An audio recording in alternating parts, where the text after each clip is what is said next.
sekarang dunia forex itu sangat positif di mata orang Indonesia, terutama kaum milenial yang udah melek investasi keuangan, dan juga beberapa senior-senior yang udah beralih ke forex. Sebelumnya banyak yang ke saham, dan ada juga yang dari saham juga ke forex, dua-duanya dicoba.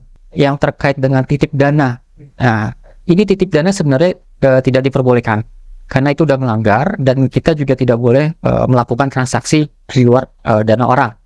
Kalau misalnya ada yang menawarkan seperti itu, tolong dihindarkan. Lebih baik kita harus mempelajari ilmu keuangan, nanti kita langsung transaksi sendiri, Pak. Pembelajarannya itu kalau kita dulu sekolah juga kan, kalau kita belajar kalau bosan ya kita nggak akan lulus, nggak akan selesai. Nah ini kan kita sama juga belajar lagi, dan belajar itu tidak memandang usia. Semakin tua ya makin belajar, makin tambahlah ilmu kita. Nah ini pembelajaran ini sangat berharga sekali. Makanya kan saya sering bilang kepada yang muda-muda itu, ini di sini tuh ilmu yang tidak pernah dipelajarin di luar. Ya, ini Anda di sini dapat ilmu, dapat juga kesempatan untuk maju. Dapat duit lagi. Gitu loh. Jadi saya selalu nyemangati pada yang muda-muda begitu. Apakah Anda mengalami semakin banyak dijumpai materinya, semakin menarik, semakin ingin mengetahui lebih banyak? Ya jelas. Makanya saya sampai sekarang itu terus mengikutin terus. Saya baca dulu, saya masalah perkembangan situasi, perkembangan keadaan uang perekonomian suatu negara, itu saya agak rada, karena dulu di marketing tidak memikirkan itu. Sekarang saya harus banyak baca.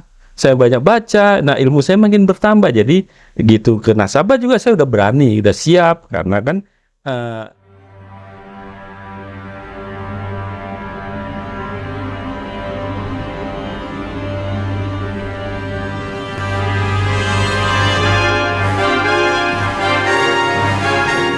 Anda menyaksikan News and Talk VCBangsa.com. Pemirsa, berjumpa lagi dalam Swiss Talk VCBangsa.com. Bincang spesial seputar dunia bisnis, khususnya dunia trading. Hari ini kita sengaja mengundang dua orang narasumber untuk berbincang-bincang fenomena menarik dunia trading forex yang dianggap relatif bisa mensiasati lesunya ekonomi yang dihadapi berbagai kalangan masyarakat di berbagai sektor. Kita langsung saja kepada dua orang narasumber kita.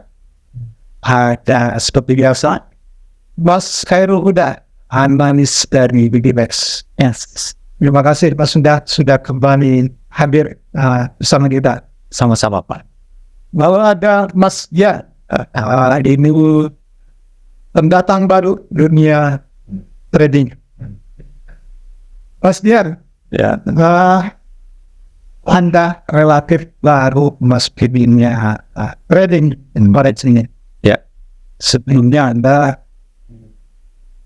tidak lain, tapi latar belakang Anda memang adalah latar belakang di yang saat. Bisa Anda ceritakan, Mas Dian, kenapa kok bisa pilih sekarang ini yang mulai karir di dunia trading forex ini? Ya baik. Begini, saya itu awalnya awal basicnya memang di marketing. Marketing pertama saya dulu di tekstil, kemudian berkembang, terus menjadi di perusahaan, pindah ke perusahaan air mineral. Tapi saya lihat lama-lama kok di dunia tekstil, air mineral, kita bekerja dengan dari pagi sampai sore, tapi begitu ya. Hasilnya segitu-situ aja, dan kita itu tiap hari udah kerja ya seperti robot. Pagi sampai malam, begitu terus. Nah, saya setelah diajak sama teman, dikenalkan di dunia trading forex ini, terus saya berpikir, nah ini kok menjanjikan. lebih menarik ya? Lebih menariknya begini, saya dengan belajar mengikuti perkembangannya, kerja kita tidak terlalu dikejar dengan waktu, tapi hasilnya ya cukup bagus gitu. Dan kita untuk mencapai sesuatu itu ya cepat gitu loh. Maksudnya cepat dengan catatan kan kita tetap mempelajarin apa yang kita ketahui dari trading ini sebelumnya gitu. Dari fase awal Anda memulai karir di dunia trading ini, Saya berdasarkan pengalaman, mana lebih menantang? Bisnis yang Anda tekuni sebelumnya atau di dunia trading yang sekarang ini? kalau perkara dibilang menantang, lebih menantang ini. Karena kan menantangnya satu. Kalau di dunia trading ini kita juga kan harus bisa mengedukasi calon nasabah kita. Dan kita setelah kalau udah jadi nasabah kan itu tidak kita lepas. Kita bisa jadi menjadi konsultannya jadinya kan. Kita ini sebenarnya broker jadinya kan. Sementara kalau di sales biasa ya sales saja. Barang kita tawarkan ya udah begitu, rasanya begitulah. Jin juga begitu bahannya dari apa kan tekstil. Nah kalau ini kan tidak, setiap hari kita pantau, kita ajarin, ya kita dapat masukan dari konsultan kita kan. Konsultan kita kan bilang itu keadaan begini. Nah kita sampaikan ke nasabah kita. Nah ini lebih menantang dan ilmu pengetahuan itu makin bertambah di sini. Ini kan kita harus banyak menggali ilmu dari segala sisi gitu. Saya rasa gitu. Baik, tahan dulu. Kita ke Mas Huda nih. Ya. Mas Huda, ada kecenderungan sekarang orang berhenti ke trading. Betul. Rame-rame masuk. Apa komentar Anda? Komentar saya sangat baik, Pak. Karena sekarang dunia forex itu sangat positif di mata orang Indonesia, terutama kaum milenial yang udah melek investasi keuangan dan juga beberapa senior-senior yang udah beralih ke forex. Sebelumnya banyak yang ke saham dan ada juga yang dari saham juga ke forex, dua-duanya dicoba. Dan untuk passive income, 82 investasi keuangan itu sangat bagus, Pak. Passive income. Betul. Kalau passive income ini kan berarti bisa jadi orang tetap menekuni dunianya, di sisi lain dibilang melakukan trading. Betul. Atau orang sudah mulai purna tugas, sudah mulai pensiun, tapi masih produktif, ya, tidak terlalu capek, dapat pemasukan. Bisa seperti itu atau seperti apa? Ya? Bisa, Pak. Untuk purnawirawan ataupun pensiun yang ingin mencari passive income, karena kan di dunia usaha itu biasanya keterbatasan waktu, kita bekerja di lapangan agak sulit ya Pak ya, terutama dengan lokasi, karyawan, dan lain-lain. Nah, dengan investasi keuangan ini, terutama kita di trading forex, itu bisa memanajemen waktu. Kita bisa dimanapun, atau fleksibel waktu ya, fleksibel. Yang kedua, kita juga bisa jadi trader terbaik atau trader profesional. Nah, kita bisa memanfaatkan situasi untuk mencari keuntungan. Tapi tidak hanya itu juga, kita juga bisa melakukan konsisten. Berapa sih keuntungan untuk sebulan untuk kita mencari tambahan sampingan itu. Cerita Mas Nian tadi, selama ini ya kan memang cukup berpengalaman dunia sales. Apa tantangan terbesar ketika orang mulai memasuki dunia trading? Tantangan yang terbesar bagi pemula ya Pak ya, karena minimnya literasi keuangan, biasanya kita ada namanya edukasi. Edukasi ini ya rata-rata kita personal coaching 101 satu persatu, karena kita mengetahui bahwa setiap orang tidak memiliki pengetahuan investasi keuangan yang baik. Baru kita ajarkan dari nol, step by stepnya. Mulai dari kebijakan ekonomi di suatu negara, inflasi, suku bunga, dan lain-lainnya. Ketika nanti kita ajarkan step by step, pasti mereka akan paham siklus ekonomi global itu seperti apa. Jadi wajib literasi keuangan itu. Ada kesun orang ini menitipkan modalnya. Ya kan? Dengan sama sekali. Atau dapat hasilnya aja. Anda melakukan seperti itu juga? Tidak Pak, karena agak risiko tinggi ya, yang terkait dengan titip dana. Nah, ini titip dana sebenarnya tidak diperbolehkan, karena itu sudah melanggar dan kita juga tidak boleh melakukan transaksi di luar dana orang. kalau misalnya ada yang menawarkan seperti itu, tolong dihindarkan. Lebih baik kita harus mempelajari ilmu keuangan, nanti kita langsung transaksi sendiri, Pak. Itu lebih bagus. Jadi harus terus meningkatkan literasi Betul. trading, literasi sistem keuangannya. Betul. Ya. Jadi kan orang kadang malas juga belajar ini. Iya. Pengalaman Badian lah, Badian kan tentu belajar juga ini. Ya kan? Ya. Menurut Anda ini pembelajarannya membosankan atau seperti apa? Pembelajarannya itu kalau kita dulu sekolah juga kan, kalau kita belajar kalau bosan kita nggak akan lulus, nggak akan selesai. Nah ini kan kita sama juga belajar lagi, dan belajar itu tidak memandang usia. Semakin tua ya makin belajar, makin tambahlah ilmu kita. Nah ini pembelajaran ini sangat berharga sekali. Makanya kan saya sering bilang kepada yang muda-muda itu, ini di sini tuh ilmu yang tidak pernah dipelajarin di luar. Ya.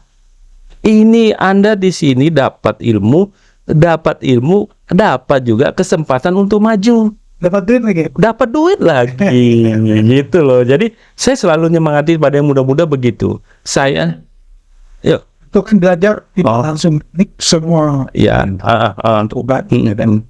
Apakah Anda mengalami semakin banyak dijumpai materinya, semakin menarik, semakin ingin mengetahui lebih banyak, Mit? ya jelas. Makanya saya sampai sekarang itu terus mengikutin terus. Saya baca dulu, saya masalah perkembangan situasi, perkembangan keadaan uang perekonomian suatu negara, itu saya agak rada, karena dulu di marketing tidak memikirkan itu. Sekarang saya harus banyak baca. Nah ilmu saya makin bertambah. Jadi gitu, ke nasabah juga saya udah berani, udah siap, karena kan ya ilmu juga makin bertambah. Dulu pertama-tama saya terus terang masih ragu. Modalnya harus lebih pintar dari nasabah ya? Harusnya lebih pinter. Kalau kita kalah dari nasabah, ya sama saja. Nah, Terus belajar sampai sekarang. Ya. ini soal literasi, soal belajar. Batasan usia. Oke, batasan usia sebenarnya di Fortune tidak ada, Pak. Mau umur berapapun dan ada semangat, kita akan bantu. Umur berapapun, termasuk para pensiunan. Betul. Para pensiunan mau umur pun di 60-an, 65, itu tetap welcome, kita akan ajarkan. Nah, Mas Sudah, kami mendapatkan banyak data. Oke. Banyak pihak mengurus Oke. bisnis kerja ini, mereka bermain forex ini, Betul. ya kan? Karena faktor psikologis. Ya. Ada juga di beberapa sisi lain, Ya. ada kan misal soal faktor psikologis, nafsuan istilah, gitu ya kan? Oh ini tambah lagi kayak judi lah gitu kan? Ya. Nah, menurut Anda, tadi kan kita cerita proses belajar program literasi, nah ada suasana psikologis seperti ini apa resep? Oke. Kalau suasana psikologis itu memang dari karakter masing-masing ya, Pak. Karena biasanya setiap orang itu berbeda. Ada yang udah profit, tapi dia ingin menambah profitnya di luar ekspektasi, akhirnya market tidak bergerak sesuai dengan kemauan dia, sehingga menjadi loss. Itu yang sering terjadi di market. Nah, saya menyarankan apabila nanti di coaching 101, saya akan tahu dulu karakter seperti apa nasabah. Lalu saya akan bentuk karakter dia. Jangan terlalu namanya greedy atau rakus. Yang dibilang greedy itu sebenarnya tidak cukup dengan profit segitu. Padahal kalau kita dengan risk rasionya bagus, persentasenya bagus sebulan, itu akan bagus banget keuntungannya. Rata-rata 5-10% itu sangat bagus banget untuk profit. Nah, sudah saya mendapatkan pesan ini kepada saudara Ahmad. Iya. Saya pensiunan. Ini trading ini menarik, Oke. tapi saya belum tentu mau investasi. Cuma pengen tahu lebih dalam saja. Boleh nggak itu kalau nanya-nanya sudah pengen tahu aja nih? Boleh, Pak. Gitu ya. Welcome kita. Anda kan menyediakan layanan konsultasi gratis. Ya. Jadi boleh ya sekarang. Jadi nggak mesti ada uang sekarang baru menghubungi Anda gitu. Boleh. kita free juga layanan konsultasi, dan apabila nasabah ingin mengetahui lebih dalam, kita akan welcome Pak. Bisa melalui offline ataupun online. Gitu. Oke, pemirsa, jika Anda ingin mengetahui lebih dalam, silakan Anda klik gambar free konsultasi di bawah video tayangan Bisnis Talk ini. Jangan ragu, Anda kliknya itu bisa menghubungi Mas Dian maupun menghubungi Mas Muda ya. Ya. Baik, kita lanjut. Mas Dian, ini kan tadi Anda katakan lebih menantang ini. Ya, ya. Menantang. Kalau dulu kan paling top Anda sebagai sales manager produk tertentu, ya kan? Kalau sudah terjual, selesai. Tapi kan Anda berarti kan sudah terbiasa menghadapi berbagai macam karakter manusia ya. Ya, kira-kira tantangannya menghadapi para nasabah ini seperti apa kira-kira? Sebenarnya sih tantangannya itu kepada ini lebih personal ya kita ngadapin kan. Yang kita tawarkan ini produk ini banyak masyarakat kita ini banyak yang belum tahu ini Forex ini sebenarnya apa. Mereka beranggapan ini judi, ini apa segala macam. Tapi pelan-pelan kita beritahu ini. Itu sekarang yang kita banyak hadapin tuh, itu mereka masih beranggapan bahwa ini adalah judi. Tapi kan kita pelan-pelan kita edukasi bahwa ada dari MUI udah ada apanya keputusannya bahwa ini tidak judi dan halal, dan kita juga di bawah Kementerian Perdagangan. Kalau Kementerian Perdagangan sudah pemerintah juga mengizinkan kan itu berarti udah legal tuh. Jadi ya kita lebih harus banyak juga menguasain dasar-dasar hukum dari perusahaan kita juga untuk ke konsumen. Nah, kalau nanti masalah teknikal dalam memulai suatu kegiatannya baru nanti kita ke konsultan kita kan, kita tanyakan. Jadi kita ini sekarang tantangan kita ini sebenarnya adalah memperkenalkan dan memberitahu kepada masyarakat bahwa Forex ini adalah legal dan tidak haram. Itu aja. Cuman kenal berfenomen sama para calon nasabah. Kalau dari empat usia, itu mana lebih banyak usia pensiun lantar, usia mentar, apa beragam? Gitu. Kalau saya banyakan yang udah usia di atas menjelang pensiun. Siap-siap udah mau pensiun. Nah, pelan-pelan kita beritahu supaya nanti dia pensiun tidak mengharapkan dari anak aja. Kan banyak orang pensiun itu nggak ada kegiatan, kasihan. Nah, kita edukasi pelan-pelan, dia ngikuti gini. Kan pegawai sekarang itu udah tidak banyak gaptek kan istilahnya. Mereka hanya menggunakan HP, tapi dia punya bulanan yang tidak bergantung pada anaknya. Apalagi punya anak yang sibuk di mana-mana kan, nggak terurus mereka. Tapi dengan ini udah kan bisa mengisi waktu kosongnya. Jadi tidak, saya bilang sampai kalau nggak ada gitu pensiun kan banyak orang tiba-tiba udah punya jantung, punya stroke karena nggak punya kegiatan. Dengan ini kan berpikir lagi, otaknya akan jalan terus kan. Jadi ya kita coba edukasi gitu. Jadul. Oh, malah lebih produktif. Mereka akan merasakan pensiun malah lebih nikmatin hasil yang lebih gede lagi gitu. Itu kita belajar. Ya. Jadi soal terus-menerus mendampingi para nasabah para investor ini, itu apa Anda nggak merasa bosan? Oke, tidak. Karena memang udah karakter saya untuk edukasi, dan saya emang senang untuk memberikan pelayanan edukasi secara dalam. Kalau lihat sisi waktu, kan orang bisa jadi ingin konsultasi itu habis, Betul. kan habis misal Ya. Anda bisa tekan bunga.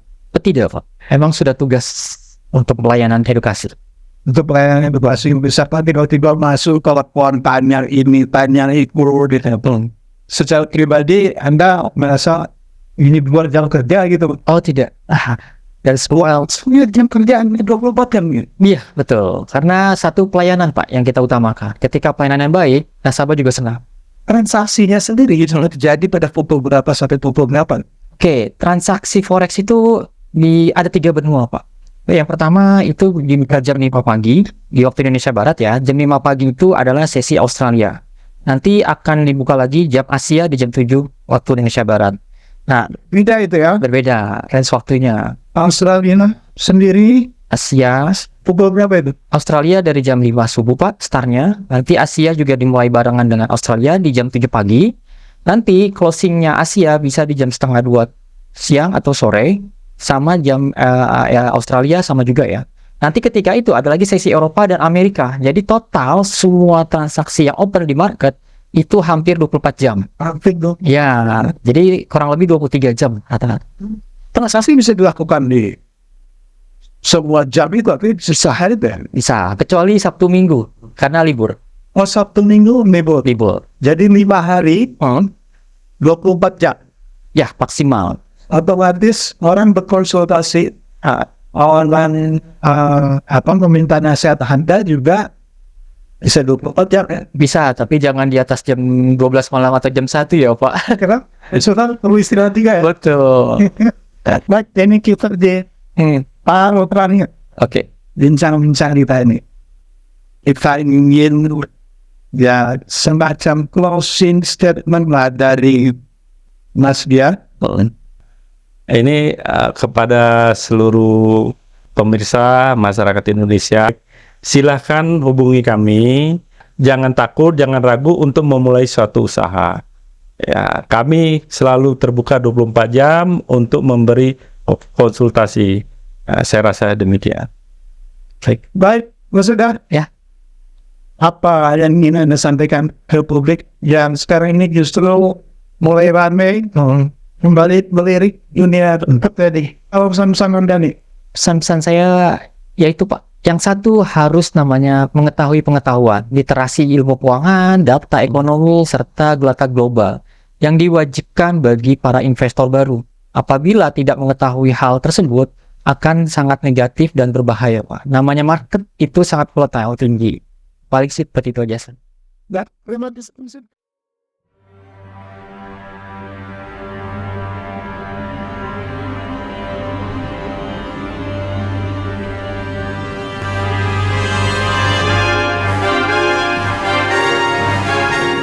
Anda menyaksikan News and Talk visibangsa.com. Didukung oleh RM Kopi Karo. Produk kebanggaan Indonesia.